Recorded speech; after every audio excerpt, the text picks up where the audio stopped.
안녕하십니까. 키위랑 호주 과자 5월 31일 녹음은 시드니에 대한 내용입니다. 오늘은 제가 살고 있는 도시 시드니에 대한 것인데요. 그 중에서도 기차역, 울스턴 크라프트 역에 대한 내용입니다. 제가 그 역을 처음 본 건 제가 시드니에 처음 이사 왔을 때인 2003년인데 그때부터 아주 오랜 시간 동안 그 역에 대해서 제가 오해를 해왔어요. 그걸 아주 잘못 알고 있었습니다. 그 역의 역사에 대해서. 그런데 한 3년쯤 전에 그 역의 역사에 대해서 새로 잘 알게 되었어요. 그래서 제가 저의 부족함을 고백하는 그런 녹음이 되겠습니다.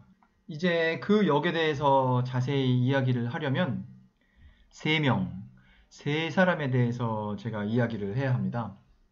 그 세 사람 중 첫 번째 사람은 오늘 세 사람 중 가장 의미 있는 사람이 될 것 같아요. 그 사람의 이름은 Mary Wollstonecraft라는 사람입니다. 이 팟캐스트를 들으시는 분은 인생의 어느 시점에서 Mary Wollstonecraft에 대해서 아시게 될지 모르겠어요.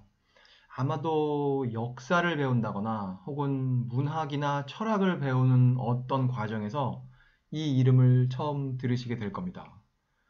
대학교 때 그 이름을 처음 배우게 되는 것이 흔한 일일 것이고, 만일 대학에 가기 전에 이 이름을 알게 되었다면 굉장히 많이 읽는 사람일 것이라고 제가 짐작을 해요. 메리 울스턴크라프트는 철학가이며 작가입니다. 철학자이며 작가입니다. 1759년 영국에서 태어난 사람이에요. 메리 울스턴크라프트가 묻힌 그 묘비에 보면 이렇게 적혀 있다고 합니다.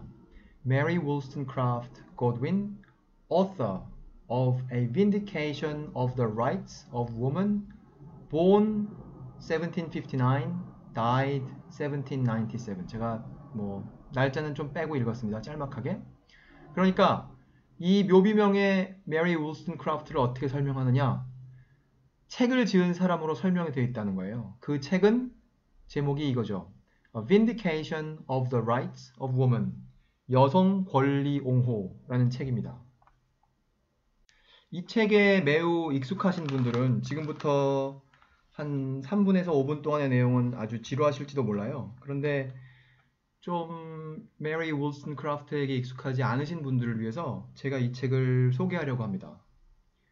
다시 한번 말씀드리지만 오늘의 주제는 울스턴크라프트 기차역을 설명하는 거예요. 근데 그걸 설명하려면 메리 울스턴크라프트를 이해해야 하는 것이죠. 그런데 메리 울스턴크라프트의 대표작이 이 여성 권리 옹호라는 책이기 때문에 제가 이거를 조금 읽어드리면 그 이해가 빠를 것이라고 생각해요. 제 앞에 지금 그 책이 있는데요.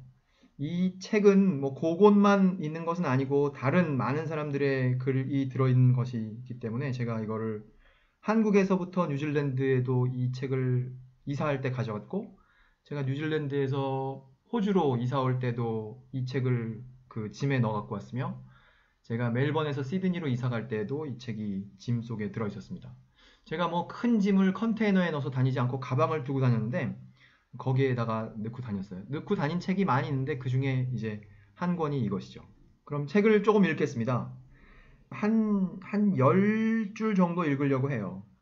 그리고 지금 읽으려는 부분은 맨 첫 페이지 혹은 두 번째 페이지에 나오는 것인데 이 부분만 보면 이 책의 기분을 알 수 있어요. 그런데 이것을 읽을 때 여러분이 생각하셔야 하는 것은 이 책이 무슨 5년 전, 10년 전 혹은 20년 전에 나온 책이 아니라 1792년에 나온 책이라는 걸 감안하시고 이걸 들으시기 바랍니다. 1792년에 출판한 내용이에요. 당시로서는 매우 놀라운 내용이기 때문에 지금까지도 이게 놀라운 책으로 남아있죠. 한 2페이지, 1페이지, 2페이지쯤 되는데 이런 내용이 있습니다. The conduct and manners of women in fact evidently prove that their minds are not in a healthy state. For like the flowers which are planted in too rich a soil, strength and usefulness are sacrificed to beauty. 여기까지 대충 한국말로 옮기면 여자들의 마음 상태가 건강하지 못하다. 마치 무엇과 비슷하냐 하면 꽃을 비료에다가 심은 것처럼 혹은 비료가 굉장히 많은 너무나 많은 비료가 있는 그 흙에 심은 것처럼 그 식물의 강인함 혹은 그 식물의 유용함이 희생됐어요. 무엇에 희생되느냐? 아름다움에 희생됐죠. 그러니까 그것을 꽃을 아름답게만 하기 위해서 그 식물이라는 것의 강인함을 희생한 그런 식물과 같다는 거예요. 여자들의 마음 상태가. And the flaunting leaves, after having pleased a fastidious eye, fade, disregarded on the stalk, long before the season when they ought to have arrived at maturity. 그리고 그 이파리는 이제 꽃이 눈을 즐겁게 해준 다음에 그 이파리는 무시가 된다는 거죠. 그 줄기에 붙어서. 언제 무시되느냐? Long before the season. 그 제대로 된 시즌이 오기 한참 전에 그렇게 그러니까 피어나기도 전에 그러니까 나뭇잎이니까 피어난다고는 하지 말아야 되겠지만 성숙하기도 전에 이미 무시가 된다는 거예요. 그 이파리들은. 꽃은 아니지만 One cause of this barren blooming I attribute to a false system of education. 이 이유는 뭐냐? 교육의 제도가 잘못되어 있다는 거예요. 그러니까 이런 상태로 꽃을 가꾸는 그러니까 여성들을 성장하게 하는 그 이유는 잘못된 교육 제도라는 것이죠. 그 교육 제도는 어디서 오냐? Gathered from the books written on this subject by men.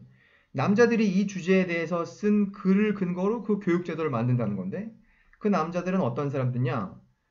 Who, considering females rather as women than human creatures.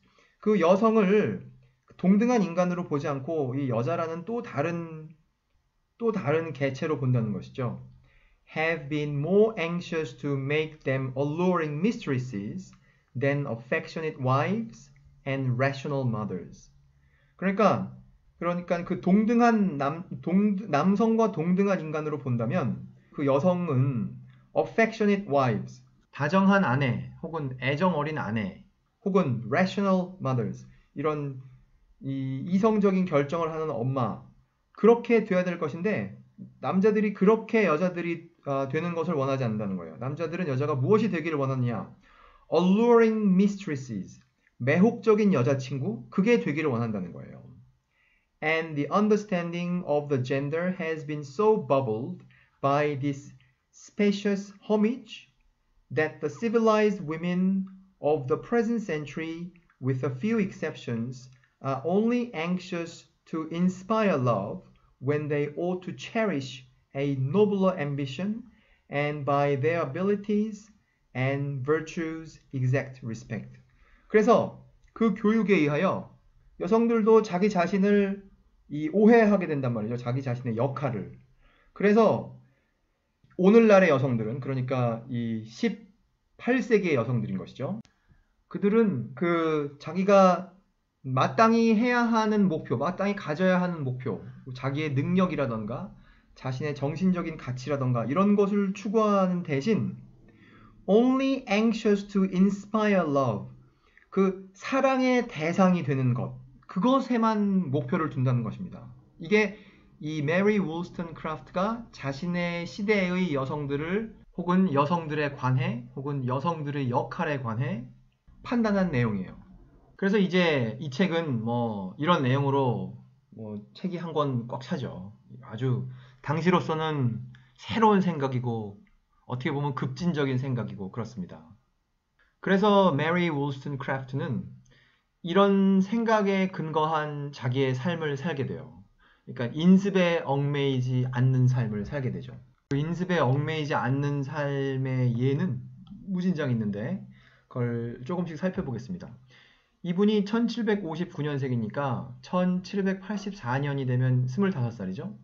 25살 때 그때 이 집에는 7명의 형제 자매가 있는데요. 오빠가 하나 있고 그리고 5명의 동생이 있죠. 그 5명의 동생 중 한 사람이 일라이자라는 여동생이에요. 그런데 일라이자와 그 이야기를 하면서 일라이자는 당시에 결혼을 했었는데 알게 돼요. 일라이자가 불행하다는 것을. 그리고 그러니까 남편이 있고 아이가 있는데 일라이자의 결혼이 행복하지 않다는 것을 알게 되고 메리가 조언을 합니다. 뭐라고 조언하느냐? 남편과 아이를 두고 떠나라. 이렇게 조언을 합니다. 당시로서는 뭐 매우 특이한 조언이라고 할 수 있죠. 그래서 이 여동생이 언니의 말을 듣고 그렇게 해요. 그래서 그걸 하는 과정에 이 언니가 이걸 도와줍니다. 뭐 어디로 가서 머물고 뭐 이런 걸 도와주죠. 그래서 그 동생이 어떻게 되느냐? 당연히 불행하겠죠. 뭐 이혼도 되지 않으니까 뭐 새로이 결혼을 할 수도 없고 당시의 여자들이 무슨 재산이 있었겠어요. 그러니까 남은 인생 동안 가난하게 일은 엄청나게 많이 하면서 매우 불행하게 살게 됩니다. 그래서 이 사건을 통하여 그 여동생인 일라이자는 뭐 불행하게 됐겠지만 우리는 소득이 있어요. 우리는 이 메리 월스턴크라프트가 어떤 생각을 갖고 살고 있는지 조금 알 수 있게 된 것이죠. 그것은 이제 첫 번째 사건이고요. 다음 두 번째 사건은 1789년에서 1790년쯤에 벌어집니다. 그러니까 59년생이니까 한 30살쯤 됐을 때, 29, 30살 이때쯤에 이제 런던에 살고 있었어요. 메리 월스턴크라프트가. 그러다가 어떤 남자를 만나요. 이름이 좀 어려운데 first name만 부르죠. 헨리라는 남자예요. 그래서 그 남자와 사랑에 빠집니다. 근데 이 여자의 특성상 어떻겠습니까? 그 남자는 당연히 아내가 있겠죠. 그래서 메리 월스턴크라프트가 어떻게 하느냐? 이 부부에게 편지를 씁니다. 어떤 공식적인 삼각관계를 유지하며 살자고. 그걸 들은 헨리의 아내는 어땠겠습니까? 기가 막혔겠죠.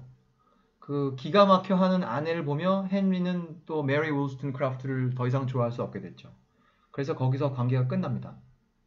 제가 조금 전 말씀드린 당연하다는 것은 당연히 유부남을 좋아하는 것이 아니라 당연히 어떤 인습에 구애받지 않는 삶을 산다 이런 뜻이었어요. 오해가 없으시기 바랍니다. 그래서 그 일이 있고 나서 이제 1790년에 그 거절이 너무 가슴 아파서 이제 영국을 떠납니다. 그래서 이제 프랑스로 가요. 근데 이때 프랑스를 생각해 보세요. 1790년의 프랑스. 혁명이 있은 다음 해죠. 혁명이 있고 나서도 막 오랫동안 프랑스는 혼란스럽잖아요. 그때 거기를 간 거예요. 당시에 그 프랑스에 관심 있어 하는 사람들이 많이 있었죠. 그러니까 이 군주제가 사라지고 뭔가 이 새로운 이상적인 인간의 삶이 오지 않겠느냐 이렇게 생각한 흥분하는 지적인 사람들이 거기에 많이 갔다 이 말입니다. 그래서 프랑스에 살면서 뭐 글도 쓰고 뭐 그렇게 살아요. 근데 그 프랑스 혁명을 이 메리 월스턴크라프트가 무엇이라고 불렀는가 한 줄만 읽어드릴게요. 혁명은 A glorious chance to obtain more virtue and happiness than hitherto blessed our globe. 지금까지 이 지구상에서 일어난 어떤 일보다도 더 커다란 축복이다. 뭐 그거예요. 더 커다란 행복을 가져올 수 있는 그런 좋은 기회다. 이겁니다. 이때는 메리 월스턴크라프트가 자기의 대표작이 될 책을 발표할 때이기도 하고요. 아주 뭐 자기 자신의 주체적인 생각으로 가득한 인생을 살고 있었죠. 뭐 30대 초반이고 뭐 아주 힘차게 살고 있었죠. 여기서 이제 새로운 남자를 만나요. 그 사람은 길버트라고 부르겠습니다. 그 사람의 first name이 길버트니까. 길버트는 어떤 사람이냐?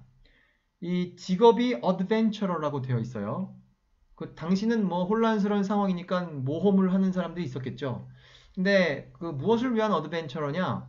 제가 보기엔 사업인 것 같아요. 어떤 사업 기회를 찾는 어드벤처러. 그리고 미국 사람이에요. 특징은.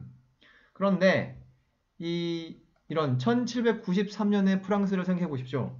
프랑스의 혁명이 망하기를 바라는 나라들이 잔뜩 있었습니다. 왕이 있는 나라들은 다 프랑스의 혁명이 망하기를 바랬죠. 그래서 프랑스의 입장에서 보면 지금도 왕정인 나라들은 일종의 적인 거예요. 대표적으로 영국은 적이죠. 영국에는 왕이 그때도 있었으니까. 그러니까 영국 사람들이 프랑스에 오면 뭔가 왕가를 재건한다던가 혹은 현재 진행되는 혁명을 방해한다던가 그런 안경을, 색안경을 쓰고 보게 된단 말이죠. 그래서 위험해요.